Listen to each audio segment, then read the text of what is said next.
que hoje nós queremos meditar nessa diferença da natureza humana, a diferença que Jesus precisa fazer em nós.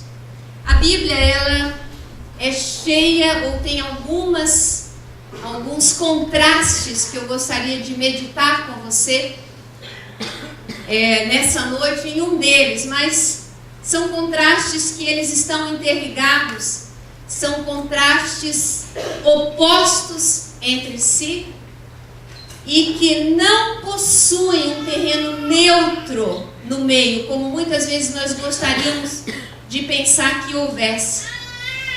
A Bíblia nos apresenta contrastes entre céu e inferno, entre salvação e perdição, entre o justo e o ímpio, entre Israel e os gentios, entre a natureza humana caída e a natureza humana regenerada, entre Adão e Cristo. Nós queremos ler em Romanos, no capítulo 5, os versos 17 até 21.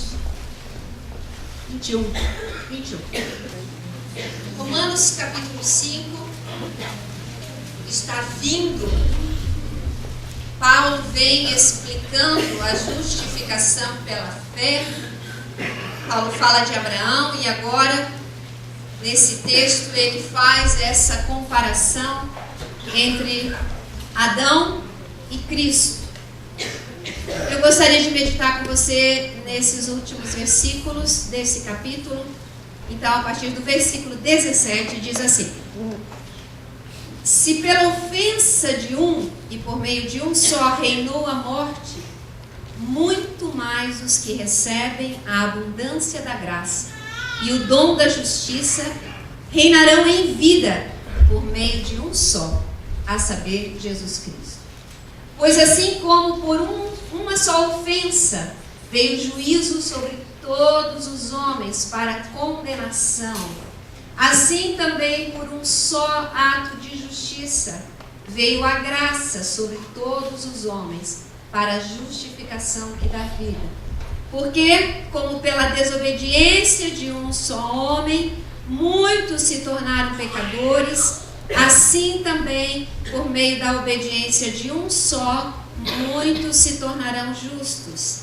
Sobreveio a lei para que avultasse a ofensa, mas onde abundou o pecado, superabundou a graça, a fim de que, como o pecado reinou pela morte, assim também reinasse a graça pela justiça para a vida eterna, mediante Jesus Cristo, nosso Senhor.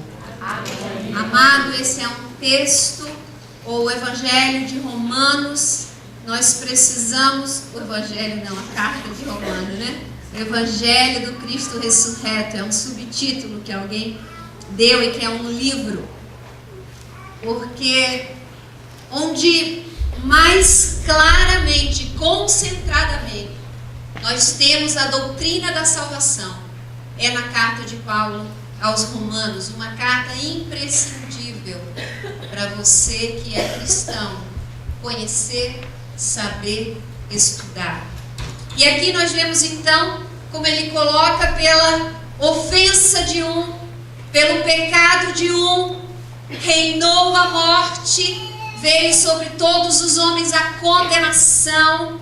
E se nós olharmos um pouquinho antes, nós vamos ver que ali diz que todos pecaram e destituídos estão da glória de Deus. Romanos nos ensina isso com muita clareza. Aliás, toda a Escritura confirma isso, do pecado original, onde eu e você somos concebidos e viemos com esse pecado, com essa natureza decaída. E eu gostaria de meditar com você um pouquinho em Adão. Eu creio que todos nós conhecemos a história de Gênesis 3, que nos relata a queda do homem ou a entrada do pecado no mundo. E Adão, então, está tipificado aqui em Romanos como aquele padrão, aquele símbolo da nossa natureza humana caída.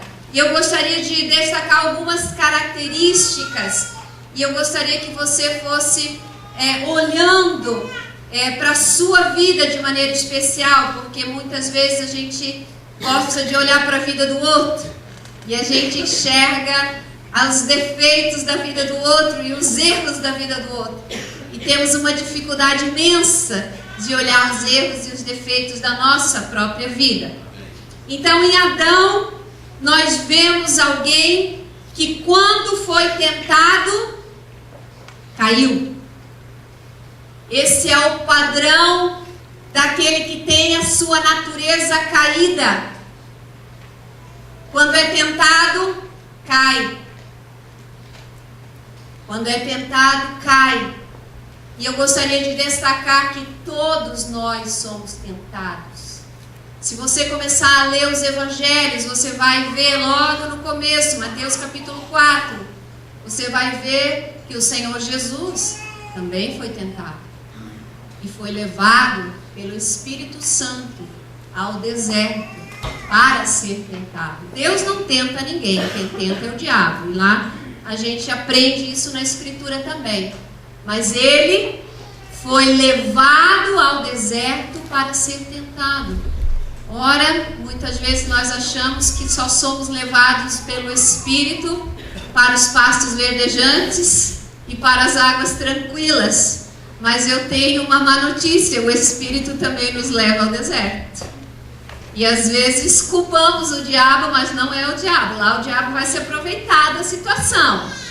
Mas às vezes é o próprio Espírito Santo que nos leva para lá. Então, uma característica do homem caído, da natureza humana caída, quando é tentado, cai. Outra, duvida do poder de Deus.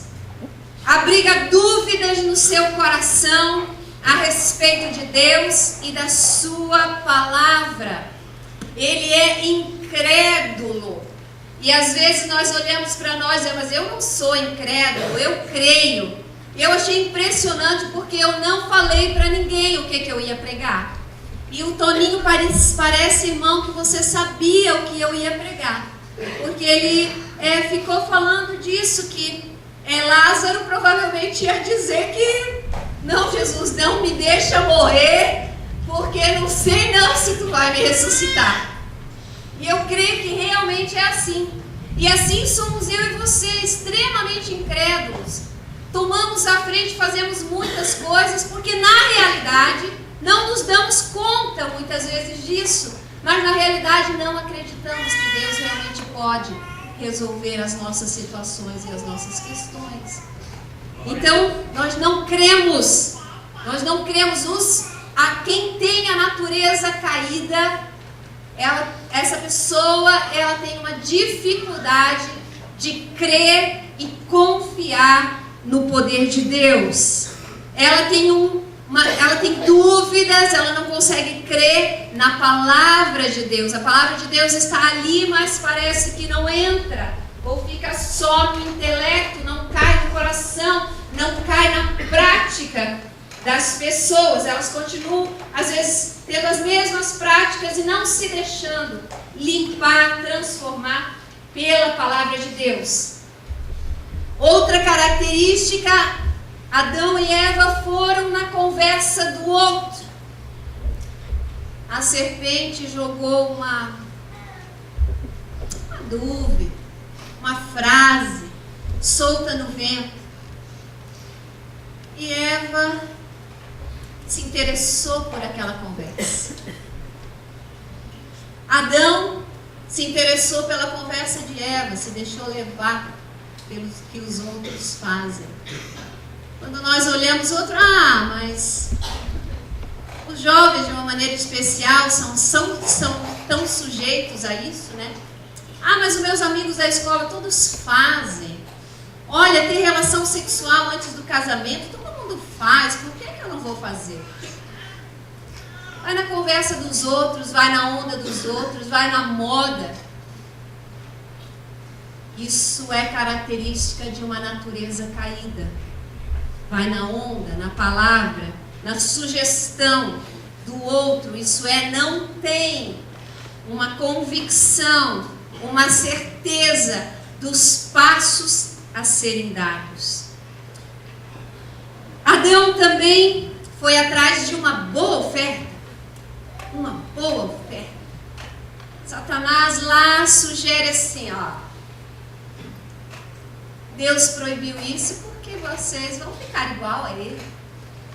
Era uma boa oferta. Quantas boas ofertas estão na mídia? Traia. Faz tão mal assim. Tem uma relação sexual pela internet, ninguém vai saber, nem teve contato físico mesmo. É uma boa oferta. De ficar escondido, de ninguém saber, de ter mais poder, de conseguir algo a mais, de passar a perna em alguém, de não ser tão honesto assim. Afinal, para que ninguém é? Uma boa oferta de liquidação, para você gastar mais do que você ganha, ficar devendo. Em vez de ter um carnê missionário da igreja, tem um carnê das Casas Bahia. Carnê das Casas Bahia, você vai pagar 30, 60, 100, o da igreja é só 10. A oferta lá é muito maior. Vá atrás de uma boa oferta, onde estão te oferecendo coisas. Natureza caída, natureza pecaminosa, natureza de Adão.